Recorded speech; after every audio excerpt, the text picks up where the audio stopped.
आप सभी का स्वागत है आपके अपने YouTube चैनल राहुल इंस्टीट्यूट में। दोस्तों आज की इस वीडियो में बात करेंगे क्लास 10th का संस्कृत यानी कि संस्कृत का अनुवाद बनाने में काफी सारे स्टूडेंट को कठिनाई होता है। हालांकि दोस्तों इस वीडियो में आपको अनुवाद नहीं बताएंगे, उससे पहले जो आपको जो वर्ड मीनिंग जरूरत होता है, यानी अनुवाद बनाने से पहले जो वर्ड मीनिंग आपको आना चाहिए। जैसे इंग्लिश में अगर आप ट्रांसलेशन बनाते हैं तो उससे पहले आपको कुछ वर्ड मीनिंग आना चाहिए, तभी जाके आप ट्रांसलेशन इजीली तरीके से बना सकते हैं। उसी तरह से जो है अगर आप संस्कृत में अच्छी खासे अनुवाद को बनाना चाहते हैं और उच्च लेवल तक पहुंचना चाहते हैं अनुवाद के सेक्टर में, यानी सभी अनुवाद को बनाना चाहते हैं अच्छे से अच्छे, तो आपके लिए जो है ये सारा चीज यानी एक तरह से बोल सकते हैं जो संस्कृत शब्द है मुख्य जो कि इंपॉर्टेंट शब्द है, जो कि हर जगह यूज होता है आपका हमेशा के लिए, तो वही सब शब्द जो है हमने यहाँ पे नोट कर दिया। उन सब का संस्कृत क्या होता है उसके बारे में हम लोग जो है आज की इस वीडियो में बात करेंगे। तो चलिए देख लेते हैं। सबसे पहला जो शब्द है वो है पढ़ना। कई सारे वाक्य में ये अक्सर तो आता ही है, पढ़ना, खाना, दौड़ना, रहना, ये सारी क्रियाओं के बारे में आज हम लोग संस्कृत उसका जानने वाले हैं। ये हो गया हिंदी शब्द और इसका हम लोग संस्कृत शब्द देखेंगे। क्या देखेंगे? तो इसका हम लोग संस्कृत शब्द देखेंगे, ठीक है। उसी तरह से ये भी क्या हो गया हमारा हिंदी शब्द और इसका हम लोग क्या देखेंगे? संस्कृत शब्द देखेंगे। फिर यहां भी हो गया हिंदी, इसका संस्कृत हम लोग देखेंगे, ठीक है। तो पढ़ना का अगर बात करें तो पढ़ना का संस्कृत अगर देखें तो पठ धातु होता है। अब ये धातु क्या चीज है? तो पठ धातु यानी कि अगर इसमें लकार के आधार पे ये चेंजिंग आता है, ठीक है। जैसे पढ़ना का क्या होता है, आप इंग्लिश में बात करें तो रीड, लेकिन अगर यहाँ पे टेंस की लगा दें, मान लीजिए अगर यहाँ पे हमने प्रेजेंट टेंस लगा दिया तो प्रेजेंट टेंस लगाएंगे तो यहाँ पे रीड से भी दे सकते हैं, या फिर प्रेजेंट इंडेफिनिट या फिर कोई और टेंस लगाएंगे तो प्लस इंग देना पड़ता है। यानी ये मतलब एक ही रहता है, लेकिन ये बस वर्ब के अनुसार से चेंजिंग आता है। बस उसी तरह से ये रीड यानी कि पढ़ना का जो मूल धातु होता है उसको बोलते हैं हम लोग क्या? तो पठ, ठीक है। उसी तरह से खेलना का होता है खेल धातु होता है। दौड़ना का धाव धातु होता है। उसी तरह से जाना का गच्छ धातु होता है। उसी तरह से आना का आगच्छ धातु होता है। क्या होता है? आगच्छ मतलब आना। खाना का जो है खाद, खा का दो खाद, ये धातु होता है। देखना का अगर देखें तो देखना का दृश्य और घूमना का जो है देखना का दृश्य, घूमना का अगर बात करें तो भ्रमण। क्या हो गया? भ्रमण, ये होता है भ्रमण, ठीक है। टहलना और घूमना एक ही बात है, तो टहलना और घूमना इसका भी हो गया भ्रमण। रहना का होता है वस, मूल धातु होता है वस, वसती, वसता, वसंती, ये क्या बोल रहे हैं आपको आगे समझ में आएगा। हालांकि ये वस धातु होता है, ठीक है। भात का जो धातु होता है वो होता है भक्तम। क्या होता है? भक्तम, मतलब ये तो अर्थ ही हो गया भात का, ठीक। रोटी का होता है रोटिकाम। हालांकि खाद्य पदार्थ काफी सारा है, लेकिन ये सब जो है एक तरह से बोल सकते हैं प्रमुख रूप से आपके 10th लेवल पे। आम का होता है आम्रम। क्या होता है? आम्रम, आम का आम्रम।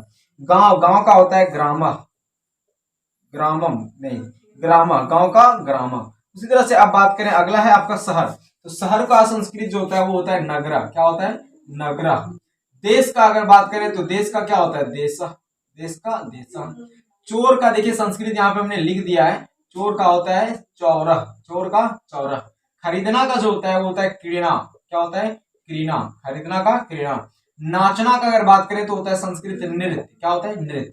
पूछना का पृच्छ होता है, ठीक। उसी तरह से जो है देना का होता है दद। क्या होता है? दद, ददती, ददता, ददंती, ये आपका हो जाता है। धन का अगर बात करें तो धन का जो होता है संस्कृत वो होता है धनम। पीटना का यहाँ पे लिख दिया है ताड़य। पीटना का क्या होता है? ताड़य। लिखना का क्या होता है? तो लिखना का लिख। चरना का चर धातु होता है। लिखना का लिख धातु, चरना का चर धातु।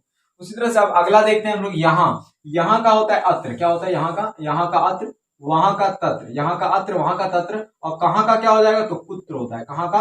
पुत्र, ठीक है। एक और चीज यहाँ पे हमने भूल गया था, क्या का होता है? किम। क्या होता है? किम। क्यों का होता है कथम। क्या होता है? क्यों का हो गया कथम, ठीक। नहीं का जो होता है वो होता है खाली नौ दे दीजिए आप, नहीं हो गया। और इस सब के बारे में अभी देखेंगे। यहाँ से कभी नहीं का होता है कदापि। क्या होता है? कदापि, मतलब कदा नहीं है, बहुत जगह देखा होगा कदापि, ये काम हम कदापि नहीं करेंगे, मतलब कभी नहीं करेंगे। अस्थि, यहाँ पे अस्थि का बात करें तो है का मतलब ये दिया जाता है अस्थि। संति का भी मतलब है दिया जाता है, अस्था का मतलब भी है दिया जाता है। लेकिन अब ये डिपेंड करता है हम लिखेंगे कहाँ पे। देखिए अस्थि हम उस जगह पे लिखते हैं जहां पे एक चीजों के बारे में बात कर रहे हैं। जैसे वह जाता है यानी एक बारे में, यानी एक व्यक्ति के बारे में बात कर रहा है, तो यहाँ पे हो जाएगा अस्थि। ये वह जाता है, ये अलग बात है। लेकिन अगर आप यहाँ पे दे दिए कि वहां एक घोड़ा है, वहां एक घोड़ा है, या फिर एक घोड़ा यहाँ है, या फिर वहां एक घोड़ा है। तो ये वहां एक घोड़ा है, यानी एक घोड़ा जहां पे बात करें तो यहाँ पे है का मतलब हो जाएगा अस्थि। समझ रहे हैं? तो एक घोड़ा जहां पर रहे, यानी एक घोड़ा जहां पर रहे, एक पर्सन जहां पर है, वहां अस्थि का यूज होगा। और अगर यहाँ पे दिया रहेगा वहां दो घोड़ा है, तो दो पर्सन जहां पर रहे वहां पे यूज होगा अस्ता। क्या होगा? तो दो पर्सन जहां पे रहेगा वहां पे यूज होगा अस्ता। ये जो बोल रहे हैं आपका दो पर्सन का यूज होगा तो अस्ता। ठीक है। और संति का यूज कहां होगा? तो दो से अधिक जहां रहेगा। जैसे यहाँ लिख दिए वहां घोड़े हैं, क्या लिख दिए?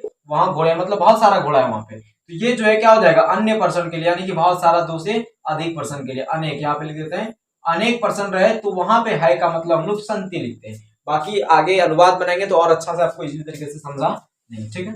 अगला देखते हैं आपका है हाँ। हाँ का जो संस्कृत होता है वो होता है आमा। क्या होता है? आमा। हाँ का संस्कृत आमा। उसके बाद हो गया साथ। साथ का होता है संस्कृत सह, बस सह लिख देना है। मेरे का होता है ममे। मेरे का संस्कृत ममे, या फिर आप बोल सकते हैं मम। मम मम मतलब मम भी दे सकते हैं आप, मम। मेरे का मम। ठीक। वैसे हालांकि देखें तो मेरा का मम होता है, लेकिन मेरे है तो ममे दे दीजिए आप। उसी तरह से मुझे का हो जाएगा महियम। क्या हो जाएगा? महियम। आपका का भवता होता है, आपका का भवता। और का होता है चौ। जैसे यहाँ पे लिख दिए राम और श्याम। क्या लिख दिए? राम और श्याम। तो इसका जो बनेगा वो क्या बनेगा? राम चौ श्याम, राम चौ श्याम। ठीक है। राम चौ श्याम। अब अगर बात करें एक और रूप से इसको बना सकते हैं, राम और श्याम, इसको बना सकते हैं राम श्यामौ, राम श्यामौ। इस तरह से भी इसको बना सकते हैं। तो दोस्तों ये हो गया आपका कुछ मतलब संस्कृत अगर आप बनाना चाहते हैं, अनुवाद को सही से अगर आप बनाना चाहते हैं, तो उसके लिए जो आपको मुख्य संस्कृत अंक आना चाहिए, एक तरह से बोल सकते हैं संस्कृत शब्द जो आना चाहिए, वो चीज हमने जो है आपको यहाँ तक कवर करा दिया है। और हालांकि हाँ, ये चीज आपको याद रखना पड़ेगा, जितना भी हमने बताया इसको आपको अगर आप 4 से 5 बार अगर आप पढ़ते हैं तो फिर आपको जो इसी तरीके से याद हो जाएगा। ठीक है। और अगर ये चीज याद रहेगा तो आपको जो है इसी तरीके से ये समझ में भी आएगा। दोस्तों मिलते हैं अगले, यानी कि अगले वीडियो में जो है आपको अनुवाद सिखाने का प्रयास करेंगे। तो मिलते हैं अगले वीडियो में, तब तक के लिए जय हिंद, जय भारत।